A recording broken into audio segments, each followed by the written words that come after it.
Senhor. Amém. Irmãos, eu estou muito feliz de estar aqui nessa noite e eu louvo muito a Deus pela vida da minha irmã Vilane e do seu esposo Robério e de todos que estão aqui nesta noite.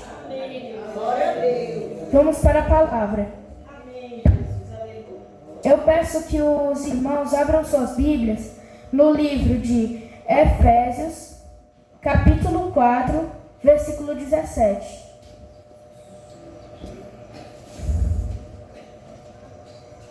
Efésios, capítulo 4, versículo 17.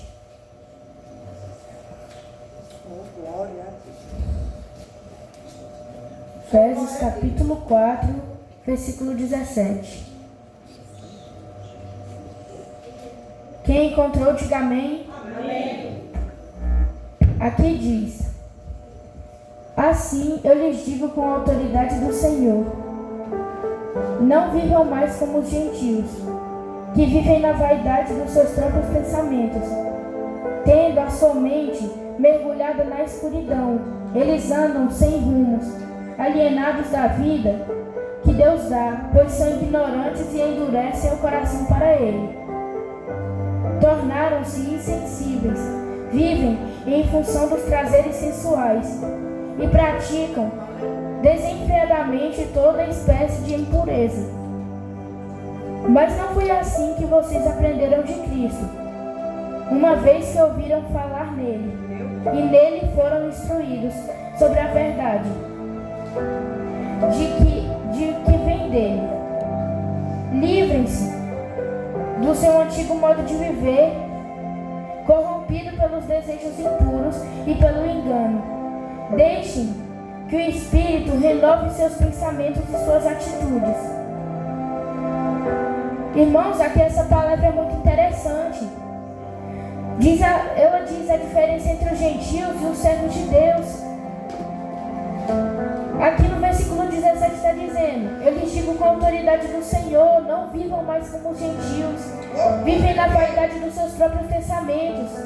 Nós não podemos ser igual a eles, irmãos. Se eu chego aqui para o irmão que está aqui nessa igreja e digo: ei, eu sou servo de Deus, e eu cometo, eu faço as coisas que os gentios fazem, vivem na vaidade do seu próprio pensamento, irmãos, eu não estou sendo servo de Deus, eu estou cometendo uma mentira, eu estou pecando. Irmãos, aqui está dizendo: eles são ignorantes, eles são alienados da vida que Deus dá, eles endurecem o coração para Deus. Se nós somos servos de Deus realmente, nós não podemos ser igual aos gentios, irmãos. Nós não podemos viver na vaidade do nosso próprio pensamento, irmãos. Irmãos, Deus tenta dar uma vida boa para eles, mas eles não querem. Muitas pessoas nos dias de hoje, tem muitas pessoas que fazem pecados voluntários. O que é isso? Pecados voluntários é quando uma pessoa sabe que está pecando, a pessoa sabe que está fazendo uma coisa errada, mas continua fazendo. Assim são os gentios, os ímpios, irmãos. Aqui está dizendo: eles vivem em função dos prazeres sensuais e praticam desenfreadamente toda espécie de impureza, irmãos. Irmãos, não foi assim que eles aprenderam de Cristo. Está dizendo aqui na Bíblia. Sequer que eles ouviram falar neles aqui no versículo 20. Mas não foi assim que vocês aprenderam de Cristo, uma vez que ouviram falar de Jesus e nele foram instruídos sobre a verdade. Irmãos, nós não podemos ser igual a esses gentios. Se a gente te diz ser um servo de Deus, nós não podemos ser igual a eles. Nós temos que ser diferentes, fazer o contrário do que eles fazem. Pois aquele que diz que não peca, que é um servo de Deus, a gente comete tudo que os gentios estão dizendo, a gente já está pecando. Se a gente diz que a gente é um servo de Deus e a gente comete o que os ímpios fazem, a gente não está sendo servo de Deus, a gente está mentindo, irmãos. Eu peço que os irmãos abram suas Bíblias no livro de Gálatas, capítulo 5, no verso 19. Aleluia, meu Deus. Antes de Efésios. Gálatas capítulo 5, versículo 19. Aqui diz: quando seguem os desejos da carne, os resultados são extremamente claros: imoralidade sexual, impureza, sensualidade, idolatria, feitiçaria, hostilidade, discórdia, ciúmes, raivas, ambições egoístas, dissensões, divisões, bebedeiras, festanças e outros pecados semelhantes a esses. Irmãos, esses atos todos são os que os gentios, igual lemos anteriormente, esses atos são os que os gentios eles cometem, irmãos. Se nós dizemos que somos servos de Deus, nós não podemos cometer esses atos. Vamos aqui para o versículo 22. Mas o Espírito produz este fruto: amor, alegria, paz, paciência, amabilidade, bondade, fidelidade, mansidão e domínio próprio. Contra essas coisas não há lei. Irmãos, contra essas coisas não há lei. Se vir alguma lei tentando falar, não, isso daí está errado. Quem está errado é essa lei que está tentando ser contra os frutos do Espírito. Irmãos, se a gente se declara ser um servo do Senhor e a gente comete as obras da carne, irmãos, nós estamos mentindo, nós estamos pecando. Porque aquele que diz que não peca é mentiroso, aquele que diz que não peca já está pecando. Nós não podemos ser igual aos gentios, nós não podemos cometer as impurezas que eles cometem. Se a gente diz que é servo de Deus e comete idolatria, a gente comete feitiçaria, hostilidade, discórdias, a gente não está sendo servo de Deus, irmãos. Aqui no versículo 19 está dizendo todos os atos que os gentios cometem, todos os atos que os ímpios, os impuros cometem, os que o coração é sujo, os que o coração, irmãos, não, os que endurecem o coração para Deus, os que não querem ouvir a verdade. Irmãos, se você é uma árvore, que não dá frutos, irmãos, a gente tem que ser uma árvore que não seja uma árvore igual aos gentios. Porque os gentios, eles cometem de forma desenfreada todo tipo de impureza. Irmãos, nós temos que ser uma árvore que dê frutos, não uma árvore que cometa as obras da carne. Eu peço que o irmão Senhor abrir suas Bíblias aqui no livro de Mateus. No livro de Mateus, capítulo 21, versículo 18. Aleluia. Glória a Deus. Eita, meu Deus, fala conosco, Jesus. Glória a Deus. Mateus, capítulo 21, versículo 18. Uma passagem bem conhecida. Glória a Deus, aleluia. Irmãos, aqui diz: de manhã, enquanto voltava para Jerusalém, Jesus ele teve fome. Encontrando uma figueira na beira do caminho, foi ver se havia figos, mas só encontrou folhas. Então disse a figueira: nunca mais nasça fruto de você. E no mesmo instante a figueira secou. Irmãos, aquela figueira secou. Aquela figueira era uma figueira de aparência enganosa, irmãos. Aquela figueira ali não era tempo de figos. Jesus sabia que não tinha figos lá, mas ele fez aquilo para demonstrar uma coisa: que existe muitas coisas que parecem ser uma coisa muito boa, mas não é. Muitos caminhos parecem ser um caminho bom, mas levam à perdição eterna.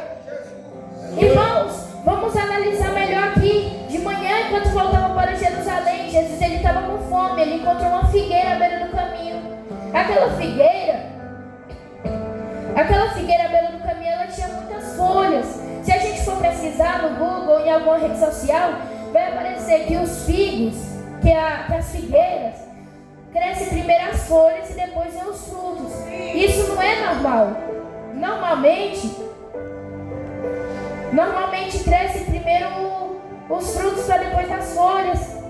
Mas, irmãos, aquela figueira ali era de aparência enganosa. Aquela figueira ali era uma figueira que estava ali, irmãos, à beira do caminho. Jesus foi ver se lá tinha figos, irmãos. Jesus ele foi ver se lá tinha figos, mas ele não encontrou. Aquela figueira ali pode parecer. é muito normal no nosso dia a dia a gente encontrar uma figueira como essa. O que é aquela figueira, irmãos? Aquela figueira é uma coisa que parece ser uma coisa, mas não é. Ela é uma aparência enganosa. Por exemplo, tem uma porta aqui do lado que diz ter muito dinheiro, que diz ter a salvação eterna, mas tu entra nela, você encontra a perdição. Você entra nela, você percebe que ela estava te enganando. Irmãos, eu digo uma coisa: se você for uma hora ou outra, Jesus ele vai procurar aqueles frutos em você para ver que tipo de árvore você está sendo, para ver se é uma árvore frutífera. Se ele não encontrar aqueles frutos em você, ele vai te amaldiçoar, irmãos. Nós já paramos para pensar que tipo de árvore que nós estamos sendo, aquela árvore que Jesus amaldiçoou, que é digna de ser cortada e lançada ao fogo, ou uma árvore frutífera, que tem os frutos do Espírito e não comete as obras da carne. Irmãos, eu peço que os irmãos venham abrir a Bíblia no livro de Lucas, no capítulo 3. Jesus amado. Aleluia, Jesus, glória a Deus. Livro de Lucas, capítulo 3, versículo 9. Oh, glória a Deus. Aqui diz: agora mesmo o machado já está posto à raiz das árvores. Porém, toda aquela árvore que não der bons frutos, ela será cortada e lançada no fogo. Irmãos, toda árvore que não der bons frutos, toda árvore que cometer as obras da carne e não tiver frutos, todo esse tipo de árvore, ela vai ser cortada e lançada no fogo, irmãos. Essa árvore que não dá frutos, essa árvore, e nos dias de hoje tem muitas vezes dessa árvore, tem muitas pessoas semelhantes a essa árvore, tem muitas pessoas que não dão frutos, irmãos. Na Bíblia diz que muitos são chamados, mas poucos são os escolhidos. Nós não podemos ser igual a essas árvores infrutíferas. Essas árvores infrutíferas que são dignas de ser cortadas e lançadas ao fogo são como os gentios. Elas vivem na vaidade dos próprios pensamentos. Aleluia. Aleluia. Glória a Deus. Então, irmãos, nós não podemos ser uma árvore infrutífera. Nós devemos em Efésios 2 diz assim: a gente foi feito para fazer as obras boas, não as obras da carne, que a carne quer. Agora mesmo, nesse momento, está acontecendo uma luta espiritual da carne e do espírito. A carne está tentando te induzir a fazer as coisas erradas, mas já o espírito, ele está tentando te induzir a fazer o que é certo. O próprio nome já diz: obras da carne. A carne não dá frutos, irmãos. A carne é o caminho errado. Só tem dois caminhos e só um caminho leva à salvação. Glória a Deus. Oh, glória a Deus. Irmãos, essa árvore, aquela figueira que Jesus amaldiçoou, ela não tinha o selo de Deus, irmãos. Aleluia. Aleluia, Jesus. Glória a Deus. Ela ali não tinha o selo de Deus, irmãos. Aleluia. Pois uma árvore que é frutífera, ela tem que ter o selo de Deus em sua testa. Aleluia, Deus. Se uma árvore diz ser serva de Deus e ela não é frutífera, e se ela não tiver o selo de Deus na testa dela, ela não é considerada uma árvore frutífera. Ela é uma árvore que comete as obras da carne, irmãos. Meus irmãos, para abrir suas Bíblias no livro de Apocalipse, no capítulo 7, no verso 2. Aleluia.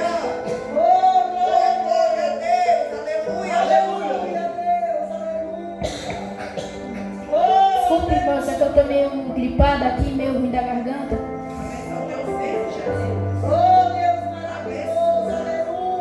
Aqui em Apocalipse, capítulo 7, no verso 2, diz assim: vi outro anjo que subia do nascente do sol e trazia o selo do Deus vivo. Ele gritou aos outros 4 anjos que haviam recebido poder para danificar a terra e o mar. Quem é a terra e o mar, irmão? Somos nós. Meu Deus, aleluia. Aleluia. Ele disse assim: esperem, não façam mal, nem a terra nem o mar, nem as árvores, até que tenhamos colocado o selo do Deus vivo na testa de seus servos. Irmãos, o que o anjo estava dizendo ali?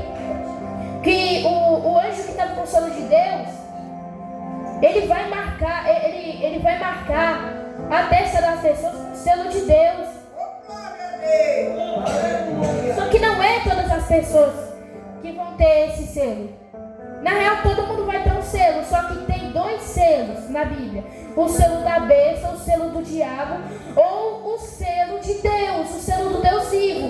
Irmãos, nós estamos parando para pensar: se nós temos o selo do Deus vivo na nossa testa, será que a gente está sendo uma árvore infrutífera que não tem o selo do Deus vivo na nossa testa? Irmãos, se a gente se diz ser servo de Deus, nós temos que ter o selo de Deus na nossa testa.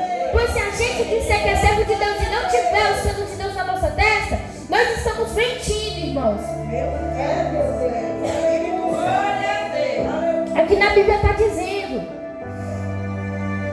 o anjo, ele recebeu, irmãos, ele recebeu poder para marcar o servo do Deus vivo, marcar aqueles que os anjos não podiam danificar, não podiam destruir. Ele vai marcar, irmãos, mas na nossa testa pode ter 2 selos: ou o selo da besta, ou o selo de Deus. Irmãos, nós temos que fazer o contrário do que os gentios fazem, senão nós não vamos ter o nome escrito no livro da vida, irmãos. Nós temos, irmãos, que se preocupar, irmãos, com a volta de Jesus, que Jesus está voltando. Vamos se arrepender, irmãos. Vamos saber, a gente tem que ter certeza que a gente tem o selo de Deus na nossa testa. Irmãos, aquela pessoa que não tem o selo de Deus na testa, ela é digna de ser cortada e lançada no lago de fogo. Eu convido os irmãos a abrir suas Bíblias em Apocalipse capítulo 20, no verso 12. Apocalipse capítulo 20, versículo 12. Aqui diz: vi os mortos, vi os pequenos e os grandes em pé diante do trono de Deus, e foram abertos livros, incluindo os livros da vida.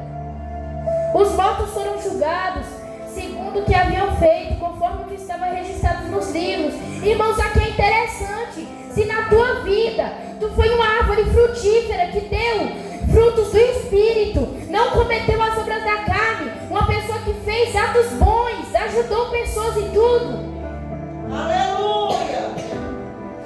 tu vai ter o nome escrito no livro da vida. Mas se nós somos uma pessoa que na nossa vida inteira nós fizemos o que os ímpios, o que os gentios fazem, nós não vamos ter o nome escrito no livro da vida, irmãos. Mas aqui pra frente diz: o mar entregou seus mortos, o inferno também entregou seus mortos, todos foram julgados de acordo com seus atos. Então a morte e o inferno foram lançados no lago de fogo. Esse lago de fogo é a segunda morte. Quem não tinha o nome registrado no livro da vida, esse foi lançado no lago de fogo. Aquele que não tem o nome registrado no livro da vida vai ser lançado no lago de fogo, irmãos. Aqui diz uma coisa muito interessante, para tirar a dúvida de muitos irmãos. O lago de fogo é a segunda morte. Aqui é uma palavra-chave. Tem muita gente que pensa que só alguns vão ressuscitar. Não, não é só alguns que vão ressuscitar, não é todo mundo vai ressuscitar, irmãos. Só que não é todo mundo que vai continuar vivo. Todo mundo vai ressuscitar para ser julgado de acordo com seus atos no dia do juízo final, no dia do julgamento. Todo mundo vai ser julgado. Todo mundo que vai dizer se tu realmente tu foi um servo de Deus ou tu foi um gentil, se tu foi um ímpio. Aleluia. Aqui diz assim: e quem não tinha o nome registrado no livro da vida foi lançado no lago de fogo. Irmãos, nós como servos de Deus, como cristãos, temos que ter o nome escrito no livro da vida, porque aquele que é lançado no lago de fogo não tem o nome escrito no livro da vida. Nós já paramos para pensar se a gente está com o nome escrito no livro da vida? Nós já paramos para pensar com o que é realmente importante? Nós já paramos para pensar, irmãos, se nós vamos morrer de novo? Porque tem duas mortes. A primeira morte, nós vamos ressuscitar todo mundo. Mas não é todo mundo que vai continuar vivo, não. Os ímpios, os que pecaram a vida inteira, eles vão morrer de novo, vão ser lançados no lago de fogo, irmãos. Nós, irmãos, somos cristãos. Isso é o que vai dizer se a gente é cristão ou não. O livro da vida. A gente tem que ter o nome escrito no livro da vida. Porque se eu disser que eu sou servo de Deus e eu for infrutífero, eu não tiver o nome escrito no livro da vida, eu estou mentindo. Todo cristão tem que ter o nome escrito no livro da vida. Porque o cristão que diz que é cristão e vai ter a segunda morte, ele não é cristão. Irmãos, eu convido vocês a abrir suas Bíblias em Apocalipse 22, no versículo 12. Aleluia. Glória a Deus. Aleluia, Deus. Irmãos, aqui diz: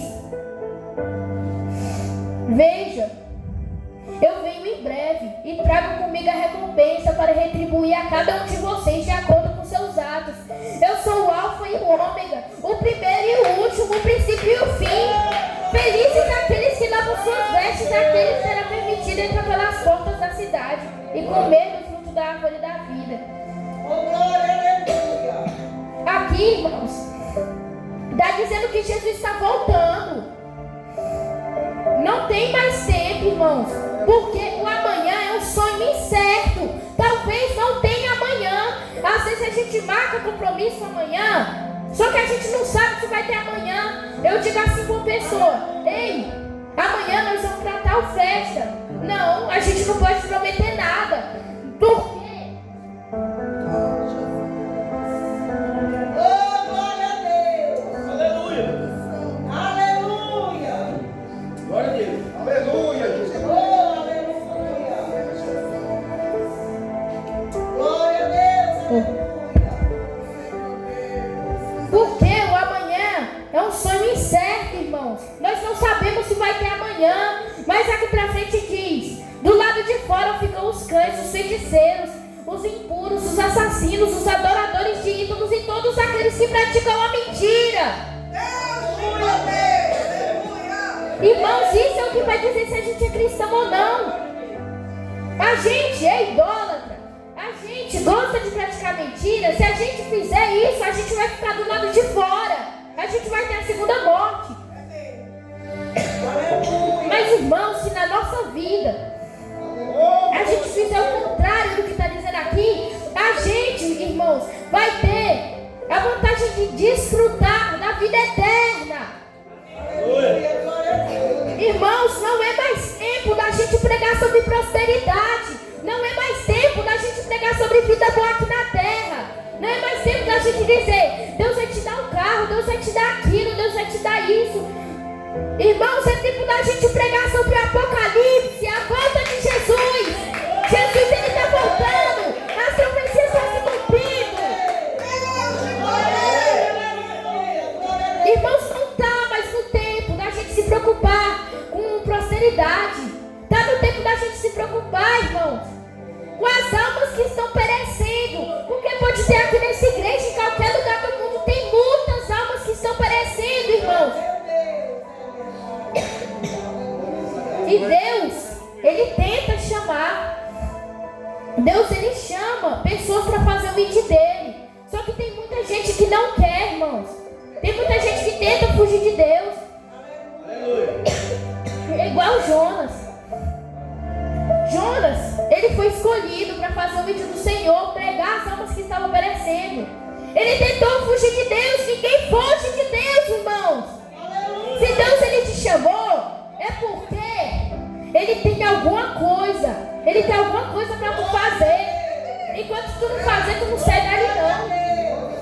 É tanto que Jonas ele tentou fugir para Tarsis. Deus mandou ele: ei Jonas, tu vai para Nínive, porque tu vai pregar, tu vai fazer meu ir de lá. Mas não, Jonas ele fez o contrário. Ele fugiu para Tarsis. Ele não queria pregar. Ele fugiu para Tarsis, irmãos. Mas no meio do barco que ele estava lá, indo para Tarsis, aconteceu uma tempestade. Jogaram Jonas no mar e ela se acalmou. Glória a Deus. Irmãos, uma coisa muito interessante. Quando todo mundo achava que Jonas ele estava morto, Deus ele mandou um peixe para engolir ele. Para ver que quando Deus escolhe, não importa nada interferir no mundo. Nem a morte consegue interferir no que Deus escolheu. Porque se Deus escolheu, é porque Ele vai te usar para alguma coisa. Deus ele escolheu Jonas. Jonas ele ficou à beira da morte, mas Deus mandou um peixe engolir ele. Ele ficou 3 dias dentro do peixe, fez uma oração. Quando ele foi ver, ele estava na praia. Ele foi lá para Nínive, irmão, se arrependeu. E ele pregou, fez o ídolo do Senhor lá naquela cidade. Nos dias de hoje ainda tem muitas pessoas semelhantes a Jonas. Deus, ele está chamando, mas essa pessoa está fugindo. É Deus chamando e Jonas está fugindo. É Deus chamando e essa pessoa está se escondendo. É Deus chamando e essa pessoa está dormindo dentro do barco. Sai do barco, Jonas, e prega a palavra do Senhor. Irmãos, às vezes tem muitas pessoas que são usadas pelo inimigo. Tem muitas pessoas usadas pelo inimigo para fazer as almas não conseguirem se converter. E elas vão pagar no final, no dia do juízo final. Um exemplo disso, lá para os anos 2000 e pouco, eu não tinha nem nascido ainda. Meu pai e minha mãe, eles estavam lá em Fortaleza, eles encontraram uma igreja e receberam até um convite para entrar nela. Tinha até um nome bonito, era Jerusalém da Grandeza de Deus. Mas irmãos, ali era só um nome bonito mesmo, viu?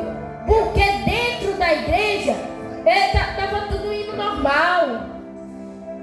Estava todo mundo glorificando a Deus, cantando e tudo. Mas irmãos, as almas daqueles pastores que estavam congregando ali eram maliciosas. Por quê? Entrou uma alma que estava perecendo. Um exemplo de uma alma que estava perecendo. Estava embriagada, ela entrou lá e ficou. Ela ficou lá normal, como se nada tivesse acontecendo. De vez em quando dizia amém, glória a Deus e tudo. O pastor saiu lá do púlpito. Por exemplo, dessa distância, saiu lá do púlpito para a porta. Ele estava só lá na porta. Pegou ele pelas pernas e o amigo pegou ele pelos braços e jogaram no meio da rua. Não poderia de um carro ter atropelado ele bem na hora que eles fizeram isso. Isso é uma prova de que tem pessoas usadas até pelo inimigo, porque aquela alma estava buscando o amor, aquela alma estava buscando. Se eles tivessem acolhido ela poderia, irmãos, ela poderia estar contando testemunho na igreja, mas não, ela poderia até ter se convertido, se libertado daqueles vícios. Mas irmãos, aquele pastor não teve compaixão, ele estava se preocupando mais com a prosperidade que eles tinham ali naquela igreja do que com as almas que estavam perecendo. Aleluia! Aquela pessoa que estava ali naquela igreja, por fora, ela era um servo de Deus, mas por dentro, o coração dela estava maliciosa. Ela não estava ali realmente para colher as almas. Ela estava ali na intenção de ganhar dinheiro. Ela estava ali na intenção de prosperidade. Se ela quisesse realmente ganhar as almas para Cristo, eles tinham acolhido aquela alma, uma alma precisando de Cristo. Eles vão lá e jogam fora como se nada tivesse acontecido. Mas eles um dia vão pagar caro no juízo final. Aleluia. Aí você me pergunta, Samuel, é próspero. Não é errado você ser próspero. Aquela igreja ali, ela era próspera. O errado é você se preocupar mais com a prosperidade do que o mais importante, que é o juízo final, que vai acontecer na volta de Jesus. Aleluia, Jesus. Irmãos, aquele pastor que estava ali, com certeza aquela igreja ela era próspera. Tinha muito dinheiro no dízimo e tudo. Mas eles não se preocupavam com as almas para Jesus. Eles só queriam ganhar dinheiro ali. Aquelas pessoas que estavam ali estavam mal intencionadas, querendo ganhar dinheiro e tudo. Era uma farsa. Aquela igreja, por fora, ela pode ser bonita. Ela pode ter um nome lindíssimo. Mas por dentro, ela era toda contaminada pelo pecado, pela malícia. Ela estava contaminada pelos pensamentos imundos. O que as pessoas que estavam ali estavam tentando fazer? Induzir a mente dos cristãos para dar dinheiro para aquela igreja, que eles achavam que aquele dinheiro estavam indo para ajudar os necessitados. Aleluia. Mas aquele dinheiro era uma farsa, irmão. Eles estavam na intenção de ganhar dinheiro, não de ganhar vidas para Jesus. Se eles quisessem mesmo ganhar vidas para Jesus, eles tinham acolhido aquela pessoa. Mas não, eles jogaram fora. Mas eles vão pagar caro, eles vão ter a segunda morte. No dia do juízo final, eles vão ter a segunda morte. Porque eles estavam ali não para ganhar almas para Jesus. Eles estavam ali por causa de dinheiro. Eles estavam se preocupando com a prosperidade, com os bens materiais que vão ficar aqui na terra. Mais do que o mais importante, que é a volta de Jesus. As profecias estão se cumprindo. Irmãos, nós não somos, na real, nós nem somos dignos da glória. Nós não somos nem dignos de estar respirando. Mas Deus, Ele nos amou de tal maneira. Ele deu o Filho unigênito dele, para que todo aquele que nele crê não pereça, mas tenha a vida eterna, irmãos. Jesus, Ele pagou o preço mais caro da história para nos salvar. Ele morreu na cruz do Calvário para nos salvar, irmãos. O mínimo que nós podemos fazer com Ele é nascer de novo. Quando a gente for no batismo, o batismo na real é um novo nascimento, irmãos, porque depois dali a gente se arrepende de nossos pecados e passa a não pecar mais. O mínimo que a gente pode fazer por Jesus, por Ele ter feito isso, é se arrepender dos nossos pecados e não pecar mais. Porque se Jesus não tivesse feito aquilo, era capaz da gente nem estar mais aqui. Jesus, Ele nos salvou, irmãos.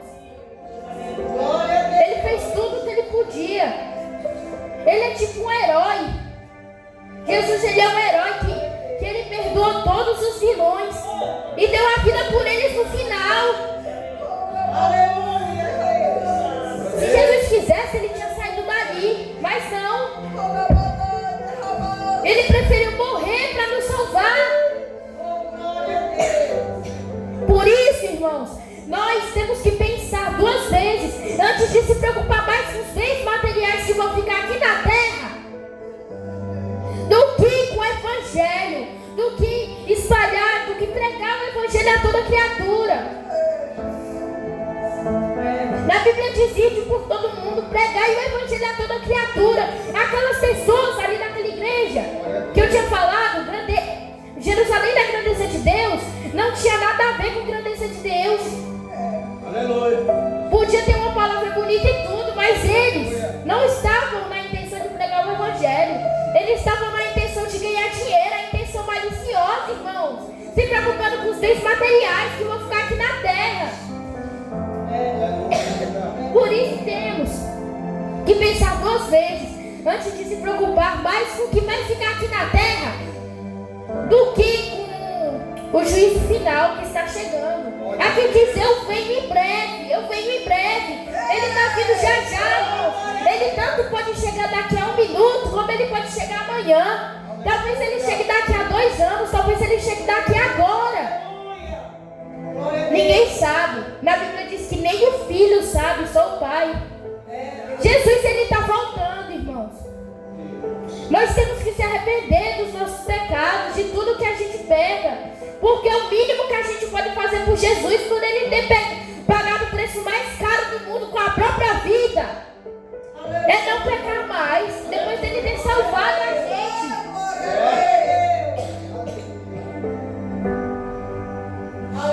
Irmãos, aquele ato que Jesus fez foi um ato que eu acho que nunca mais vai ser repetido aqui na terra. Aquelas pessoas estavam mal intencionadas, queriam matar ele, e ele do mesmo jeito se crucificou para nos salvar, irmãos. Ele quis nos salvar, irmãos. E mesmo assim ainda tem pessoas, mesmo assim ainda tem algumas pessoas, pode ser nessa igreja, pode ser em qualquer lugar do mundo, que são mal intencionadas. Ainda tem algumas pessoas que são mal intencionadas, irmãos. Ainda tem algumas pessoas que não ligam para o sacrifício que Jesus fez. Elas sabem que estão pecando e continuam pecando. Elas não se preocupam com as almas para Jesus. Elas não se preocupam com o importante de verdade. Irmãos, eu digo uma coisa: se você tiver um celular, se nós tivermos um celular que vale que vale o dinheiro do mundo inteiro, me explica só uma coisa: quando Jesus voltar, tu não vai poder pagar. Mesmo que tu venda pelo dinheiro do mundo inteiro, tu não vai poder pagar a tua salvação. A tua salvação é uma coisa que o dinheiro não paga. Se você está se preocupando mais com os bens materiais que vai ficar aqui na terra do que com a salvação de Jesus Cristo, isso significa que você não tem o nome escrito no livro da vida. Você não liga para o Evangelho. Nós, irmãos, nós que dizemos ser servos de Deus, não podemos ser igualzinhos. Nós temos que pregar o Evangelho a toda criatura, irmãos. Temos que espalhar o Evangelho enquanto é tempo, se arrepender de nossos pecados e de todo mal. Porque Jesus, eu só digo uma coisa: Jesus, ele está voltando. Aqui na Bíblia está dizendo que já ele volta. Ninguém sabe o tempo, mas ele vai voltar.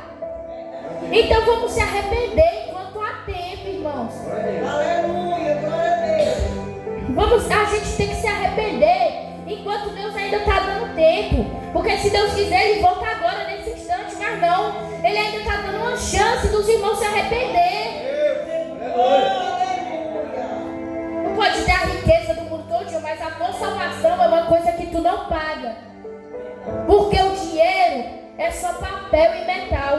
Papel, o que tu faz com papel? Um papel tu vai lá, pinta de azul e diz que é dinheiro.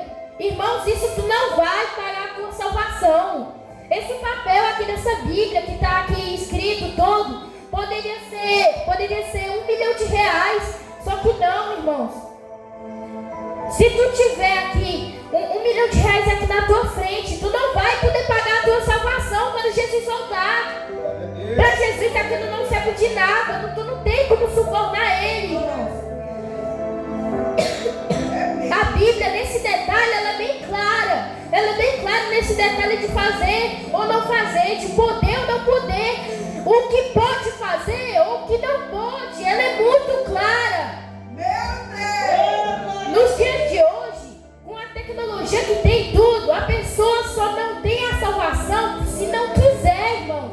Vamos se arrepender enquanto é tempo. Pode ter muita pessoa aqui nessa igreja ou em qualquer lugar do mundo que esteja pecando voluntariamente, mas se arrependa, irmão. Aleluia, Deus. Essa pessoa que está morrendo espiritualmente tem que se arrepender. Porque Jesus, ele pode voltar a qualquer momento. Então vamos se arrepender, irmãos. Não vamos pensar no que vai ficar aqui na terra. Vamos se arrepender. Vamos pensar no mundo espiritual. Irmãos, quando João Batista, ele estava falando sobre aquela árvore, toda árvore que não der bons frutos será cortada e lançada ao fogo. Ele não estava falando de árvore, ele estava materializando. O que ele estava querendo dizer espiritual: toda pessoa que não fazer os frutos do Espírito será morta espiritualmente e lançada no lago de fogo.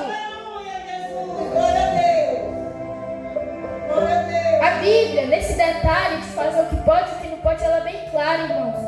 Então, nós devemos se arrepender enquanto tem tempo. Vou repetir, nós devemos se arrepender enquanto tem tempo. Nós não precisamos, irmão. Irmão, se a gente for uma árvore a nossa vida inteira infrutífera, nós vamos ser lançados no lago de fogo. Irmão, se a gente for uma árvore que seja igual aos ímpios, que for igual os gentios, nós vamos ser lançados no lago de fogo. Irmãos, por isso o pecado começou de Adão. Deus, ele avisou, não toca naquela árvore. Mas o inimigo, o diabo, a Bíblia diz que o diabo é o pai da mentira. Ele mentiu para Adão e o pecado começou. E dali surgiu as leis. Por isso, irmãos, nós devemos se arrepender e parar de pecar quanto é tempo, porque o preço que Jesus pagou ninguém paga. Nós devemos se arrepender enquanto tem tempo. Nós devemos se arrepender, nós devemos voltar para Jesus enquanto é tempo. Se você é uma pessoa má, maliciosa, você tem que nascer de novo. Nós temos que nascer de novo. Igual Jesus disse, nós temos que nascer de novo. Nós temos que se arrepender enquanto é tempo, irmãos. E assim chegou ao fim a palavra que eu quis dar nessa noite. E agora, se os irmãos me permitirem, eu queria falar um pouco sobre a minha história.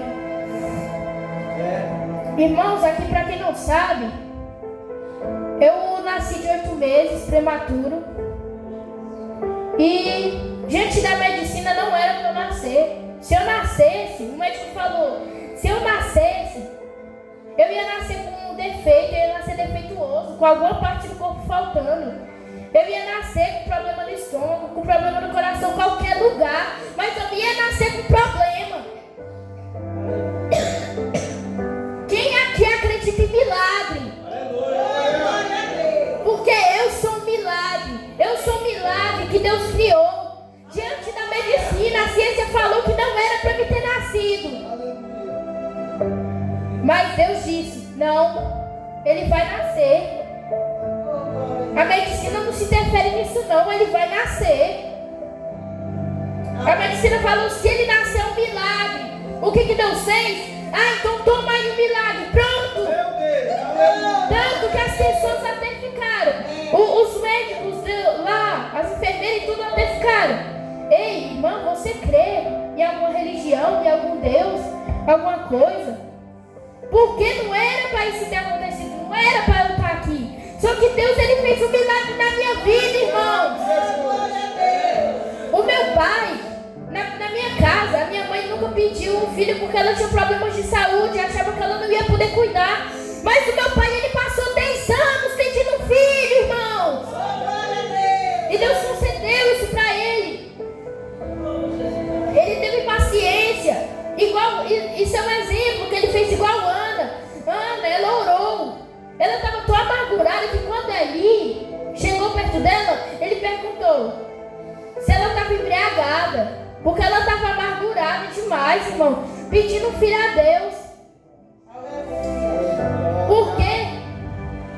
Irmãos, as irmãs e amigas dela, tudo tinha filho, menos ela. Meu pai fez, e ela fez um voto, irmãos. Ela fez um voto a Deus. O meu pai também fez um voto. Ele disse, ô Senhor, se tu me der um filho varão que gosta de tocar, gosta de ir na igreja comigo, eu te prometo que eu vou ensinar ele nos teus caminhos, nos teus mandamentos. Irmãos, isso é uma lição de vida. Tem muita pessoa, se você aqui nessa igreja e está pedindo milagre, que ainda não aconteceu, continua pedindo. Tem gente que na primeira semana já desiste. O meu pai não passou um mês, o meu pai não passou um ano, o meu pai passou 10 anos pedindo filho. E Deus concedeu esse milagre para ele. Diante da medicina não era para me estar aqui, mas Deus falou que não, isso não vai acontecer. Ele vai nascer sim. Ele não vai nascer com nenhum defeito em nenhuma parte do corpo. E o que aconteceu? Hoje eu estou aqui, irmãos. Se não fosse Deus, eu nem sei para onde é que a gente ia estar agora. Porque diante da medicina e da ciência, não era para me estar aqui. O que aconteceu foi um milagre. Não era para me ter nascido. Mas eu nasci, irmãos. E hoje eu estou aqui para louvar e exaltar o nome dele, porque ele é Deus. Tem um hino que diz assim: a última palavra ela não vem do médico e nem do advogado, ela vem de Jesus. Não importa quanto o médico tente interferir, se o plano de Deus é diferente, o inimigo, ele tentou várias vezes e não conseguiu. O inimigo não interfere nos planos de Deus. Se Deus tem um plano, esse plano vai se cumprir, irmãos. Irmãos, teve um tempo que eu estava passando, o inimigo ele tentou atormentar minha mente, fazendo gestos, essas coisas que não era para me fazer. Só que Deus ele me livrou disso. Hoje eu estou aqui normalmente como qualquer pessoa. Irmãos, é tanto que teve uma vez que eu fui criar uma música. Eu estava ali no quintal, no terreno de casa. Aí veio uma ideia na minha cabeça. E se eu criar uma música? Eu comecei a criar uma música de milagre. E deu certo. A minha mãe até me ajudou, aí ela até achou estranho. Hoje Samuel está criando uma música e deu certo. E hoje eu quero cantar essa música para exaltar e louvar o nome de Deus por eu estar aqui.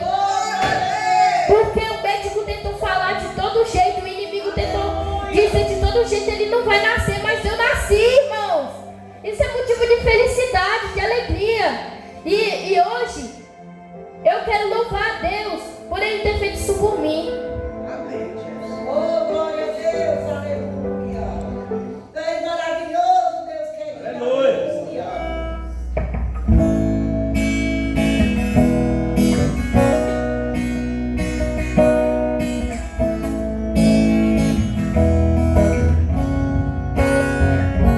Eu tenho certeza que Deus vai fazer milagre. Eu tenho certeza que Ele olha pra você. A tua luta, o teu choro e sofrimento Ele vê. Então, irmão, confia que Ele está com você. Então olhe pra Ele, então confia nele, porque na tua vida Ele tem poder. E quando tu pensares que está sozinho, Ele manda um anjo pra te defender. E quando a tua luta está bem difícil, Ele chega e te estende a solução. Basta apenas entregar teu coração.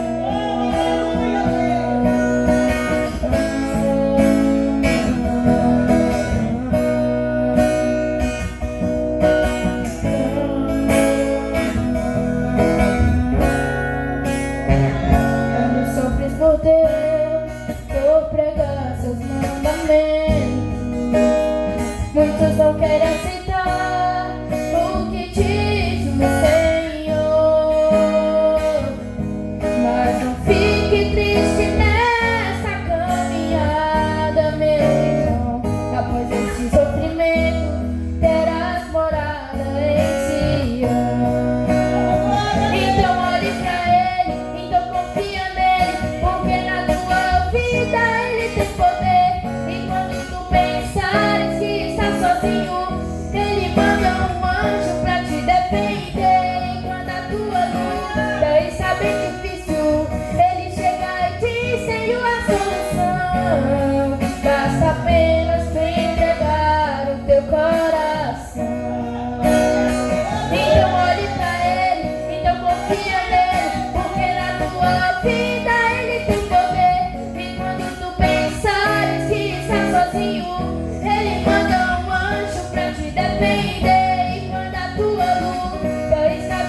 Agradeço uma oportunidade, em nome do Senhor Jesus.